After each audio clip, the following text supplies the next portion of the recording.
안녕하세요. 흰수염골의 스포츠입니다. 자, 이제 프리미어리그 2라운드가 저녁부터 시작이 됩니다. 캡틴 손흥민이 이끄는 토트넘은 밤 11시에 에버턴과의 홈경기로 승점 3점을 노리게 됩니다. 토트넘은 1라운드 후 정비도 했고 훈련도 했고 이제 경기 전 감독 인터뷰도 있었습니다. 이번 엔지 감독의 인터뷰에서는 더 많은 것을 느낄 수 있었습니다. 먼저 선수단에 대한 확신 같았습니다. 보유한 선수들 한 명 한 명 거론할 때마다 그렇게 칭찬을 하면서 자신감에 차 있었습니다. 맨시티급, 아스날급 퀄리티는 아니지만 엔지 감독이 원하는 전술에 부합되는 선수들로 구성되어 있다는 것을 좀 더 잘 어필하고 있었습니다. 저만 그렇게 느낀 건 아니겠죠? 먼저 로메로의 100번째 경기라는 것을 어필하면서 질문이 있었는데 로메로에 대해서 극찬 오브 극찬이었습니다. 토트넘에 오기 전부터 이미 로메로가 본인에게 너무 중요한 선수라는 것을 알았고 실제로 겪어보니 훈련과 경기를 믿을 수 없을 정도의 강인한 정신력을 갖고 있다는 것을 알게 되었다면서 실력은 물론이고 토트넘의 유일한 우승을 경험한 선수라면서 팀에게 매우 좋은 영향을 준다는 것이었습니다. 사실 한 선수 더 있거든요. 냉정하게 보면 토트넘 선수는 아니죠. 라이프치히 선수인 베르너. 베르너는 챔피언스 리그 우승을 경험했죠. 아무튼 맞습니다. 로메로는 손흥민과 함께 주장단이죠. 지난 1라운드에서는 뭐가 문제였는지 아쉬움이 남는 경기력이긴 했지만 엔지 감독에겐 전폭적인 신뢰를 받고 있었습니다. 오도베르의 영입에 있어서는 분명 지금 보유한 윙어들과 다른 스타일이라고 하면서 드리블을 하고 박스 안으로 진입하려고 한다면서 매우 필요한 자원이었다고 했고 이미 시즌을 마무리한 후에 영입하기 위해 작업을 했었던 선수였다고 했습니다. 그리고 그레이가 정말 스마트한 선수라면서 여러 지시를 해봤는데 매우 잘 소화하는 것을 확인했고 6번 역할부터 다양하게 활용할 수 있다고 했습니다. 메리발과 그레이가 1라운드에 출전했던 것이 힌트인 듯 어린 선수라 할지라도 경기에서 좋은 영향력을 불어 넣어줄 것이라고 했습니다. 하지만 이번 2라운드에서는 아마도 비수마가 선발 출전할 것으로 보입니다. 엔지 감독의 인터뷰에서 충분히 예상할 수 있었습니다. 선발은 모르지만 출전할 수 있다고 했고 신뢰를 쌓아가는 부분은 경기 외적으로 함께 시간을 보내면서 계속 만들어가는 것이라고 했습니다. 솔랑키가 1라운드 초반부터 사실은 발목 부상이 있으면서 어려움을 겪었었다고 했습니다. 그럼에도 매우 좋은 활약을 했다고 칭찬했고 A매치 끝나면 다시 복귀할 거라고 했습니다. 그러면서 히샬리송의 경기 출전도 자연스럽게 거론되었는데 이미 1라운드에서 한 골이 다급했을 때 투입을 했던 만큼 히샬리송은 2라운드에서도 출전이 예상됩니다. 그럼 선발 출전이냐? 그게 좀 애매합니다.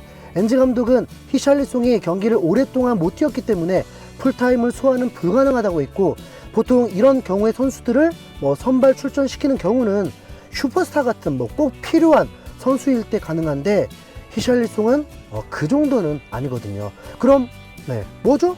손흥민은 2라운드에 손톱으로 출전할 확률이 매우 높습니다. 이게 축구 보는 관점에서 취향이 다를 수 있는데 손흥민이 윙어로 뛰는 게 좋다는 분들은 아쉬움이 남을 것이고 손흥민이 톱으로 뛰는 게 좋다는 분들은 좋은 상황으로 바뀐 거겠죠. 저요? 저는 전혀 다릅니다. 우선 쿨루세스키가 톱으로 나올 것 같습니다.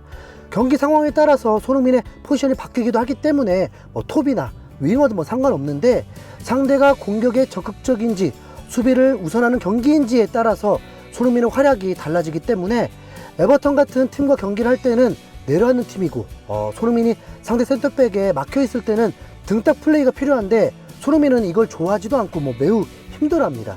이번 BBC와의 인터뷰에서도 이 부분은 확실히 선을 그었습니다. 톱과 윙어 어느 포지션이 더 좋냐고 노골적으로 물었는데 자신의 단점을 얘기를 했습니다. 정통 스트라이커 역할은 힘들다는 것이죠.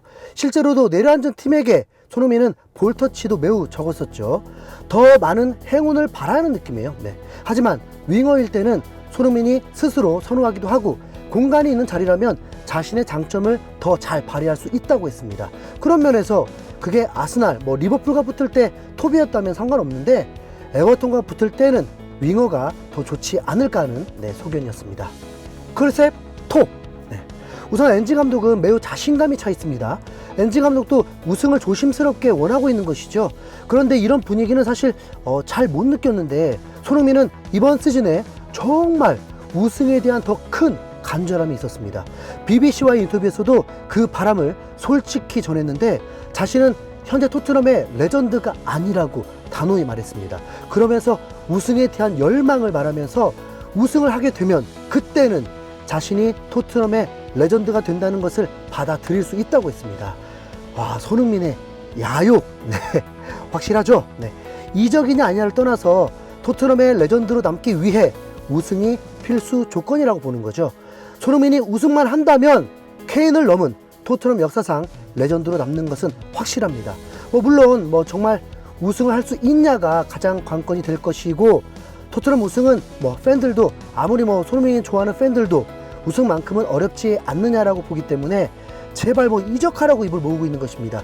아직 최소 5경기 정도는 겪어봐야 뭐라고 말을 할 수 있을 듯 합니다. 홈에서 에버턴 이겼다고 갑자기 우승 노날리는 없을 것 같고요. 네. 뉴캐슬, 아스날까지 붙어봐야겠죠. 네. 지금 중요한 건 분위기를 바꿔줘야 하는 건 맞습니다. 무조건 승점 3점이 필요하죠. 1라운드에서는 토트넘 빼고 이길 팀은 다 이겼습니다. 2라운드에서 토트넘은 이기는 것은 당연하다고 보고 있습니다. 그런데 지난 시즌 후반기와 다를 게 없다? 그런 말들 하잖아요. 와, 끔찍합니다. 정말 큰일 납니다. 토트넘은 홈에서 25라운드에 울버햄튼에게 패배했습니다. 다행히 팀이 풀파워가 아니었어도 홈에서 예상 못한 패배를 한 건 울버햄튼전 밖에 없었습니다. 풀럼전 충격패와 4연패는 원정이었고 강팀에게 패배했던 거죠. 네. 그래도 이 경기는 이기겠죠. 네. 1,100억 선수가 홈 경기에서 팬들 앞에서 활약하지 못하는 게 김 빠지긴 했지만 메리발 그레이에게는 매우 의미 있는 리그 홈 경기 데뷔전이 될 것입니다. 엔지 감독 인터뷰에서는 선수 이적에 대한 질문도 있었는데 대놓고 더 떠날 선수가 있다고 했습니다. 솔로몬이 있고요. 로셀소가 어찌 될지 아직 정해져 있지 않습니다. 인터뷰 마지막에 이적 한 주 남은 상황에서 아직 할 일이 남았다고 했는데 그게 보내는 작업만을 말하는지 아니면 한 명 정도 더 있다는 건지 힌트를 찾을 수는 없었습니다. 훈련 영상이 공개가 되었을 때는 여전히 사이드에서 빠른 크로스로 득점을 만드는 작업만 하고 있었는데 아니 설마 진짜 영상만이겠지, 다른 훈련도 하겠죠. 네. 이러다가는 정지된 볼도 슈팅 못할 것 같고 중거리 슛도 택도 없을까봐 혹시 그래서 선수들의 자신감이 흔들리고 있는 건 아닌지 걱정이 됩니다. 이번 경기 바람은 에버턴이 한 골을 넣으려고 달려들면서 토트넘의 재역습에 당해서 손흥민이 득점 포함 좋은 활약을 하는 것입니다. 손흥민이 후반전에 골이 제대로 오지 않았던 그 미스테리가 에버턴전에서 확실히 풀리길 바라며 캡틴 손흥민 파이팅! 이상 hin수염구레였습니다. 감사합니다.